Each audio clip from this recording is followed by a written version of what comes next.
Oke, poin saya, ya Bapak Ibu sekalian, semua permasalahan ini yang salah itu bukan aturan PPDB zonasinya. Yang salah adalah pemerintah tidak melaksanakan kewajiban konstitusionalnya.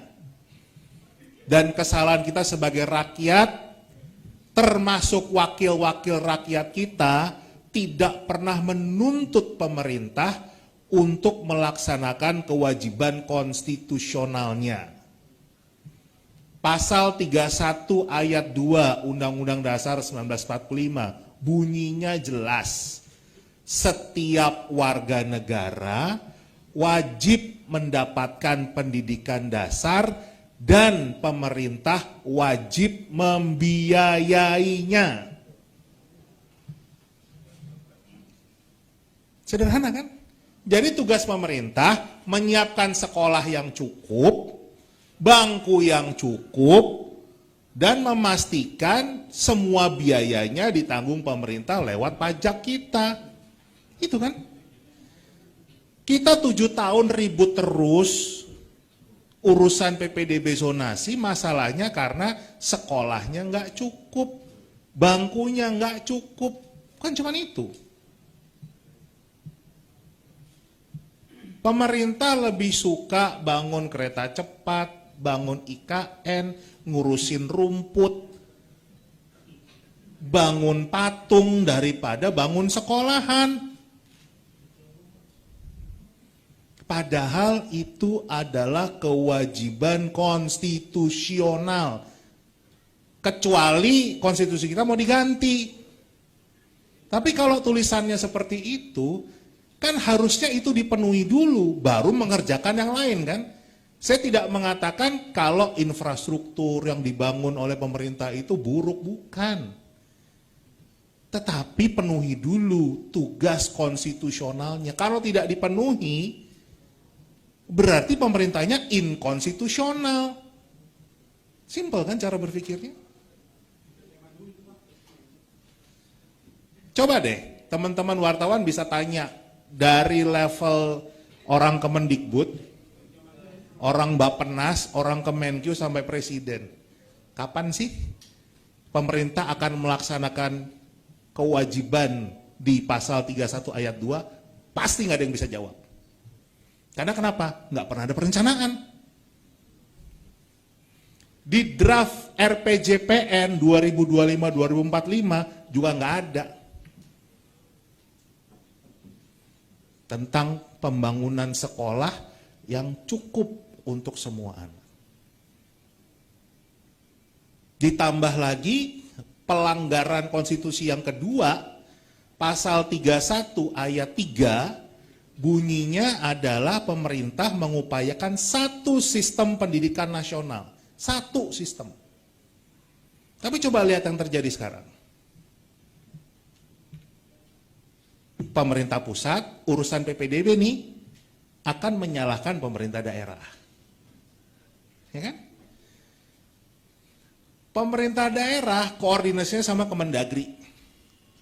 Kemendagri mitranya komisi berapa? Komisi 2. Ya kan? Kemendikbud mitranya komisi berapa? Udah satu sistem nggak? Atau multi sistem tuh? Karena pengawasannya udah beda kan, yang satu komisi 2, satu komisi 10, ini Kemendagri, Kemendikbud, madrasah, di bawah Kemenak. Mitranya komisi 8. Yang bangun sekolah, sekarang kan tugasnya Kementerian PUPR.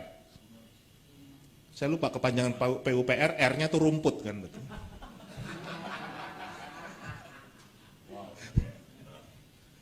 Itu komisi berapa tuh PUPR? Nah kan udah beda lagi kan kita lihat. Tapi konstitusi bilangnya kita punya satu sistem. Nah itu lagi yang kita langgar dan kita biarkan. Makanya kacau nih. 642 triliun anggaran APBN pendidikan, nggak pernah jelas larinya kemana. Bikin sekolah aja enggak. Kita selalu kekurangan sekolah dan akhirnya malah membuat anak-anak kita mentalnya rusak karena diajarin cara korupsi mulai dari SD. Bicara SDM unggul, enggak, mentalnya koruptor. Dari SD udah diajarin korupsi. Jadi ya, bayar ya kalau buat masuk sekolah. Jadi, apakah ini bangsa yang cerdas? Kalau buat sekolah yang gratis, dia harus bayar 16 juta. Pinter nggak tuh? Nah, coba buat masuk sekolah yang gratis, dia harus bayar. Cuman orang bodoh yang mau melakukan itu. Dan itu sepertinya buat bangsa kita hal yang biasa. Bicara bonus demografi, bohong. Ini makanya presiden mau cawe-cawe urusan pilpres kan. Kita kekurangan SDM unggul. Kita kekurangan, buktinya apa? Ya Menteri BUMN harus ikut juga jadi ketum PSSI. Kekurangan SDM unggul kita. Ya, harus double-double. Itu kan indikator yang kita lihat. Nah ini, harusnya pemerintah sekarang minimal punya program kayak Orde Baru. SMP Inpres, SMA Inpres, SMK Inpres, baru tuh kelihatan. Kan Anda pernah dengar risetnya Esther Duflo yang menang hadiah Nobel. Risetnya tentang SD Inpres.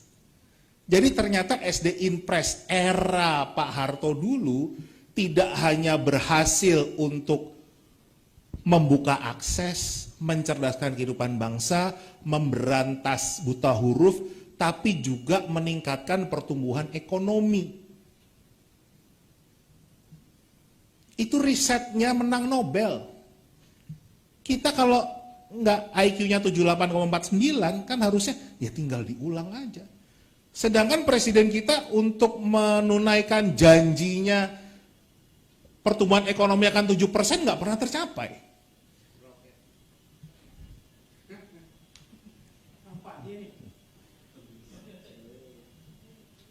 Kan gitu. Jadi ini yang harus kita ingatkan. Sesuatu hal yang sebetulnya sudah pernah dilakukan, tinggal di eskalasi kan. Kalau dulu SD Inpres, ya sekarang SMP Inpres. Kalau nggak ada SMP pasti kekurangan terus. Kalau sekarang kan SD sudah banyak yang kelebihan siswa. Seperti di Ponorogo banyak SD negeri yang nggak punya siswa. Kenapa? Karena itu hasil dari SD Inpres. Harusnya dilakukan itu. Tapi yang terjadi kan malah presiden mengolok-olok SD Inpres kan. Waktu beliau ditanya, kenapa buat bangun IKN harus menggunakan tenaga asing sebagai pengawas? Memang mau hasilnya kayak SD Inpres. Loh, berarti kan beliau nggak tahu kalau SD Inpres itu bukan masalah gedungnya, tapi memberikan keadilan sosial, mencerdaskan bangsa, meningkatkan pertumbuhan ekonomi. Ini problemnya. Dan 7 tahun kita dibiarkan bermasalah, nggak ada solusi sama sekali. Sampai hari ini nggak ada sepatah kata pun muncul dari Mendikbud. Ya mungkin tadi kementeriannya udah dibubarkan, saya nggak tahu. Nggak ada sepatah kata pun dari presiden. Tapi rakyat dibikin susah. Di Jawa Barat sudah 4.800 siswa yang dibatalkan. Itu baru level SMA, SMK. Padahal mereka berbuat itu karena ya gubernurnya sendiri lebih suka bikin patung daripada bikin sekolah.